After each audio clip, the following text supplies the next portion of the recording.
அனைவருக்கும் நன்றி.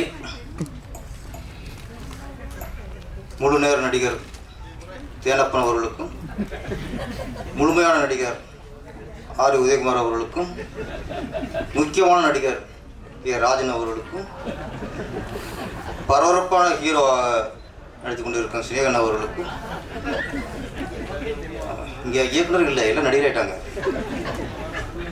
KR sir மட்டும் கொஞ்சம் அவர் இருக்க அளவுக்கு அவர் ஹீரோ நடிச்சிருந்தா இன்னைக்கு உருவாக்குனாரு. என் படத்தை நான் தான் நடிச்சுக்கணும், வேற எனக்கு கூப்பிட மாட்டேங்கிறாங்க. அடுத்து உங்கள் வாய்ப்பு கொடுத்தா தான் நடிகர், நம்மளும் நடிச்சுக்கிறது அது நம்ம அது ஆசைக்கு நடிச்சுக்கணும், அவ்வளோதான். அதனால் நடிகர்லாம் அமைச்சிருக்காங்க பிரஜன், நீங்களாம் அவங்கள்ட்ட கற்றுக்கணும். இது மற்றலாம் உங்கள் ஆசன் அவர். அனைவருக்கும் வணக்கம். அப்புறம் கேஆர் அவர்கள், ஆமாம், ரொம்ப மென்மையானவர், ரொம்ப வன்மையானவர். ஆமாம், தயாரிப்பு சங்கத்தில் தலைவராக இருந்திருக்காரு. அந்த நேரத்தில் நடிசங்க தலைவராக வந்து ஒரு கேப்டன் விஜயகாந்த் அவர்கள். அப்போது ஒரு படத்துக்கு நான் இணை இயக்குனர். அந்த படத்துக்கு பெரிய பிரச்சனை வந்துச்சு. படமே முடியாத சூழ்நிலை. படம் அவ்வளோதான் முடிச்சு நினச்சோம். அப்போ நானும் இந்த ப்ரொடியூசரும் போய் தான் கேஎஸ்ஆரை பார்த்தோம். அந்த பஞ்சாயத்து அவர் தான் கையில் எடுத்தார். அதை அப்படியே கொண்டு கேப்டன் அவர்கிட்ட ஓடி சேர்த்தோம். எனக்கு கேப்டன் அவர்களும் கேஆர் அவர்களும் அந்த படத்தை பஞ்சாயத்து உள்ள வளையினா படத்தில் சேர்க்காது. ஏன்னா ஒரு பொறுப்பில் உள்ளவங்க ஒரு படத்துக்கு கொண்ட ஹெல்ப் தான். அந்த நேரத்தில் உங்களுக்கு நன்றி தெரிவிச்சுக்கிறேன் கேஆர் சார். ராஜன் சார் பேசினார், குழம்பிடுச்சு நம்மளுக்கு. எனக்கு மட்டும் இல்லை, மீடியாக்கெல்லாம் பெரிய குழப்பமாக போயிருக்கோம், என்ன சொல்ல வர்றாரு. விக்ரம் சார் படம் ஒன்று வானத்தை போல, அதில் எல்லோரும் நல்லவங்களாக இருப்பாங்க. ஹீரோ ரொம்ப தங்கம், ஹீரோயின் அதை விட தங்கம், தம்பிங்க முத்து, சின்ன தம்பி வைரம், எல்லாரும் நல்லவங்களாக இருப்பாங்க. ஒருத்தன் கூட கெட்டவனாக இருக்காது, கெட்டவனாக இருக்க மாட்டான். அது மாதிரி தமிழ்நாடு எல்லா தலைவரும் சொல்கிறாரு, எல்லோரும் நல்லவங்களாம், நம்ம நம்பணும். நீங்கள் சொன்னீங்க, சினிமா சார்லேருந்து விஜய் சார் போகிறாரு, வாழ்த்துங்க, அவருக்கு அட்வைஸ் பண்ணீங்க. எம்ஜிஆர் மாதிரி நீங்கள் வாங்கினீங்க, சந்தோஷமாக இருந்துச்சு. அப்போ ஒரு லிஸ்ட்டு போட்டிங்க பாருங்க. ஆமாம், நீங்களா இழுத்து விட்டா அப்புறம் எங்கே இல்லை நீ எல்லாரையும் சொன்னீங்க, எங்களை சொல்லலை. அப்போ நாங்கள் யார் இப்போ? அவர் நல்லவரா, இவர் நல்லவரா, இவர் வந்து தானே தலைவனா, இவர் தங்க தலைவனா? அதனால சொன்னால் எங்களை குழப்பாம, பத்திரிகை குழப்பாம சொன்னா தான் கண்டென்ட். இப்போ என்ன எழுதுவாங்க, யாரை பற்றி எழுதுவாங்க? நான் அதுக்கு தெளிவாக பேசிக்கிருக்கேன். அதனால இங்கே ஏற்பட்ட தலைவர்கள் சரியான தலைவர்கள் இல்லை. நான் சொல்கிறேன், ஓப்பனாக சொல்கிறேன், விஜய் சார் சரியான தலைவராக வர வேண்டும், எதிர்பார்ப்போம்.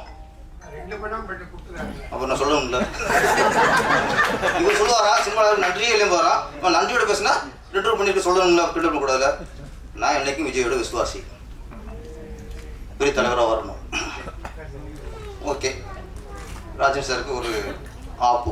ஓகே, அடுத்த படத்தில் யார் என்ன பாட்டுன்னு தெரியாது எனக்கு. ஒரு பாட்டை பார்த்து கண்டுபிடிச்சிட்டேன், இது சினேகன் தான் எழுதியிருப்பாருன்ட்டு. என்ன உண்மையில முரட்டுத்தனம் ஆசை வச்சேன், அதானே வச்சேன், முரட்டு ஆசை. நீ தானே தெரியும் இந்த மாதிரி பாட்டெலாம் யார் போட முரட்டு ஆசை.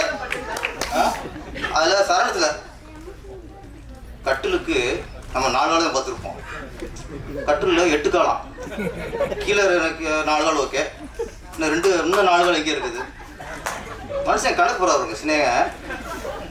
எல்லாரும் கட்டிலுக்கு 4 கால்னா ஒரு கட்டிலுக்கு 8 காலம், கீழே 4 கால், மேலே 4 கால். அது எந்த கால்னு எல்லாரும் தெரியும். ஆமாம், அவர் வந்து கட்டிக்கிட்டு ஓடி போகலாமா, ஓடி போய் கட்டிக்கலாமான்னு அப்பவே எழுதி அப்பவே சர்ச்சைக்குள்ளானவர். அதனால் இந்த கட்டில் விஷயம்லாம் பெரிய விஷயமே இல்லை. அதுதானே சினேகன் வந்து அந்த முத்திரையை பதிப்பார். இது சினேகன் சாங் அப்படின்னு கண்டுபிடிக்க முடியல. அதான் சினேகன். அவர் என்னையப்பா நான் வந்து எல்லா படத்துக்கும் பாட்டு எழுதினேன். அதுக்கு பிள்ளை சொல்லி போட்டது அவர் தான். திருப்பாச்சிக்கு அவர் தான் பாட்டு எழுத கூப்பிட்டேன். டம்மியாக 4 லைன் கொடுத்து இது மாதிரினேன், இது மாதிரி வேணா இதே இருக்கட்டும் நீ பாடலாசிரியர்னு அவரே பாட எழுத வச்சார். அதனால் இன்றைக்கி பாடலாசிரியர்னா சினேகன் சாருக்கு காரணம். நினைவெல்லாம் நீ இடம். இது ட்ரெய்லர் பார்க்கும்போது சாங்ஸ்லாம் பார்க்கும்போது நம்ம கொஞ்சம் அப்படியே பின்னோக்கி இழுத்துச்சு. பன்னீர் புஷ்பம் ஞாபகம் எனக்கு. அதுக்கு ராஜேஷ் சார் அவர்களுக்கு வந்து அலையில் ஞாபகத்து வந்துருச்சு. 1000 தாமரை முட்டுக்களே அந்த அதுவும் ஞாபகத்துக்கும். 1000 தாமரை 1000 தாமரை 1000 தாமரை முட்டுக்களே. தாமரைனால ஹிட்டு தானே. அதில் அலைகள் வந்து அந்த 1000 தாமரை முட்டுக்களே மிகப்பெரிய ஹிட் சாங். அதனால ராஜேஷ் சார் வந்து அந்த 1000 தாமரை முட்டுக்கள் வந்து ஞாபகத்துக்கு வந்துருச்சு. அது எப்பவுமே மலராது, வாடாது. நீங்க ஓடிடுவீங்க. தாமரைக்கு வாட்டமே இல்லை எப்பவுமே.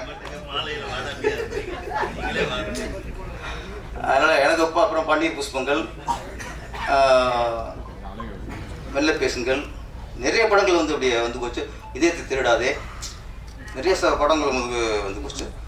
இந்த படம் வந்து அப்படியே நம்மளை அப்படியே 10th படிக்கும்போது +2 படிக்கும்போது அந்த ஞாபகத்துக்கு எடுத்துகிட்டு போயிடுச்சு. அந்த மாதிரி சாங்ஸ் இளையராஜா, இசைஞானி இளையராஜாவோட 1417வது படம். இந்த சாங் யாருமே முன்னெடுக்க முடியாதுங்க, இளையராஜா மட்டும்தான். சிலர்லாம் எண்ணிக்கையில் போவோம், இது எண்ணிக்கை இல்லை, ஒவ்வொன்றும் நம்பிக்கை, ஒவ்வொன்றுமே பொக்கிஷம். இல்லை அந்த பள்ளி பருவத்து பாடலாம் பார்க்கும்போது இன்னும் அப்படி இசைஞானியோட திறமை இன்னும் அப்படியே இருக்கு. இந்த நேரத்தில் ஒரு நம்மளுக்கு ஒரு சின்ன வேதனையான விஷயம் என்னன்னா, நம்ம கொஞ்சம் சோகமாக இருக்கும்போது துக்கமாக இருக்கும்போது இளையராஜா சாங் கேட்டால் தான் அது மனதுக்கு ஒத்தனை கொடுக்குற மாதிரி இருக்கும். அந்த சோகம் கொஞ்சம் குறையும். சிலர்லாம் துருவம் மட்டும் அப்படி பண்ணும்போது படிக்காத படத்தில் பாட்டு வருங்க. ஊரை தெரிஞ்சுக்கிட்டேன் உலகம் புரிஞ்சுக்கிட்டேன் கண்மணி என் கண்மணி. அது கேட்டாலே குறைச்சிடும். அவன் நிறைய சாங்ஸ் இளையராஜா சாங்ஸ்.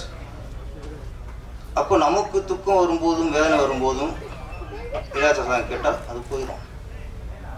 ஆனால் சமீபத்தில் இளையராஜாவுக்கு வாழ்க்கையிலே மிகப்பெரிய துயரம். அவரோட மகளை இழந்தது. ஒரு மனிதனுக்கு என்னவோ இழப்பு வரலாம். சொத்தை இழக்கலாம், தாய் தந்தையை இழக்கலாம், மற்ற சொந்தங்களை இழக்கலாம். பெத்த பிள்ளையை இழக்கிற மாதிரி ஒரு துயரம் ஒரு மனசுக்கு எதுவுமே இல்லை. அது எந்த மனசு வந்துடக்கூடாது. ஒரே பொண்ணு பவதாரணி. அந்த இழப்பு பார்க்கும்போது இளையராஜா வீட்டுக்கு தான் போனோம். இளையராஜா வேற பார்த்தோம். வந்ததுக்கப்புறமா நமக்குள்ள ஒரு பெரிய என்னன்னா, நமக்கு துக்கமாக இருக்கும்போது அவர் சாங் கேட்டு நம்ம ஆறுதல் தேடிக்கிட்டோமே. இப்போ இன்னைக்கு அவருக்கு பெரிய துக்கம். அவருக்கு யார் சொல்கிறார்? ஆண்டவன் சொல்லணும். ஆண்டவன் தான் ஆறுதல். ஏன்னா அவர் ஆன்மீகவாதி, கடவுள் நம்புறவர். அவர் தான் அவருக்கு ஆறுதல் சொல்லணும், அவருக்கு தான் தைரியத்தை கொடுக்கணும். இந்த மாதிரி மூலமாக ஆண்டவனை நான் வேண்டிக்கிறேன். ஆதிராஜன் இதுக்கு முன்னாடி சிலந்தி படம் எடுத்து மிகப்பெரிய ஹிட்டு, நல்ல பேர் அதில் அவருக்கு. இப்போ காதல் கதையை தொட்டிருக்காரு. எல்லாரும் நல்லா நடிச்சிருக்காங்க. அதான் பள்ளி பருவத்தில் யுவலட்சுமி அது ஒரு ஃபேஸ், கலையான ஃபேஸ். ஆரம்பத்தில் சுபலட்சுமி ஊற்றுனாங்க. சுபலட்சுமி நிறைய பேருக்கு அவங்க மறக்க முடியாது. லவ் டுடே பார்த்து இன்னமும் அந்த முகம் அப்படியே கல்யாணம் ஒரு கோமலியான ஒரு லுக்கு. அப்புறம் கார்த்தி சார் நடித்த படம் அகத்தியன் இயக்கத்தில் என்ன சொல்லு ஒவ்வொரு திசை. ஆனால் நான் கூட பார்த்தேன் அப்போ அதில் ஒவ்வொரு ஃப்ரேமில் அந்த சுபலட்சுமி அவ்வளோ அழகாக இருப்பாங்க. அந்த சுபலட்சுமி அந்த ஹோம்லி லுக்கு யுவலட்சுமிக்கு இருக்குது, லட்சுமி கிராட்சி மாடல. அப்புறம் அதில் அதான் நான் நடித்தவங்க சினாம்பிகா, நம்ம பிரச்சனை அவர் ஆக்டிங்கில் பின்னிடுவார். இந்த படம் அவருக்கு ஒரு மிகப்பெரிய வெற்றி படம் அமைஞ்சு நல்ல ஒரு ஹீரோ மனம் வரணும். வாழ்த்துக்கள். நம்ம எல்லாருமே காதலை கடந்து வந்திருக்கோம். 10th படிக்கும் போதும் சரி, இல்லை +2லேயும் எங்கேயோ ஒரு காதல் வரும். அதுக்கப்புறம் காதலில் தோல்வி அடைஞ்சவன் பாக்கியசாலி, வெற்றி அடைஞ்சவன் காலம் வாழ்க்கை பூரா போச்சு. ஏன்னா ஏன் பாக்கியசாலின்னா, ஒரு பொண்ணை காதலிச்சு அதில் தோல்வி அடைஞ்சிட்டு நம்ம வேறு யாரோ கல்யாணம்னா கூட இந்த காதல் நினைக்கும் போது பசுமையாக நினைவுல வரும். அந்த பொண்ணை காதலிச்சது, அந்த பொண்ணை கோயிலில் பார்த்தது, ஸ்கூலில் பார்த்தது ஞாபகம் வச்சுட்டு இருக்கும். அதே பொண்ணை கல்யாணம் பண்ணிட்டா 2 வருஷம் நினைச்சாலும் கஷ்டம். நடா அப்படின்ட்டு இன்னைக்கு ஒன்றுமே இருக்கா, லைஃப்பில் பூஜ்ஜியமாயிரும். அதனால காதலில் வெற்றி அடைஞ்சவன் லைஃப்பில் தோற்று போயிட்டான். காதலில் தோல்வி அடைஞ்சவன் லைஃப் லாங்காக பசுமையான நினைவுகளை தாங்கி ஜெயிச்சிட்டான். இன்னொன்று நான் முக்கியம் சொல்லிட்டு நான் விட விட்டுறேன். எப்படின்னா, இப்போ நம்ம 10th-லையோ +2லையோ லவ் பண்ணியிருப்போம் ஒரு பொண்ணை, அது கல்யாணம் எங்கேயோ போயிருக்கோம், நம்ம யாரோ கல்யாணம் வாழ்ந்துட்டுருப்போம். எல்லாருக்கும் இந்த ஃபஸ்ட் லவ், முதல் லவ் மறக்கவே முடியாது. ஏதாவது காதல் அப்படி சொன்னாலே நமக்கு அந்த 10th படிக்கும்போதோ +2 படிக்கும்போது அந்த பொண்ணு, இப்போ அந்த பொண்ணோட முகம், லவ்வரோட முகம் வரும். படம் பார்க்கும்போதும் அந்த பள்ளி பருவத்தில் காட்டும்போதே நமக்கு போயிடுச்சு, எனக்கு போயிடுச்சு, உதயகுமார் சார் போயிடுச்சு, ராஜன் சார் போயிடுச்சு, எல்லாருக்கும் ஃபர்ஸ்ட் லவ் போயிடுச்சு. ஆமாம், நீங்கள் தான் அப்படியே பார்த்தீங்களா? ஓகே, நான் ஃபீல் பார்க்குறேன், ஒரு அப்படியே மூஞ்சி பார்க்குறேன், தலைவருக்கும் லாஸ்ட் போது போல இருக்குது அப்படின்ட்டு.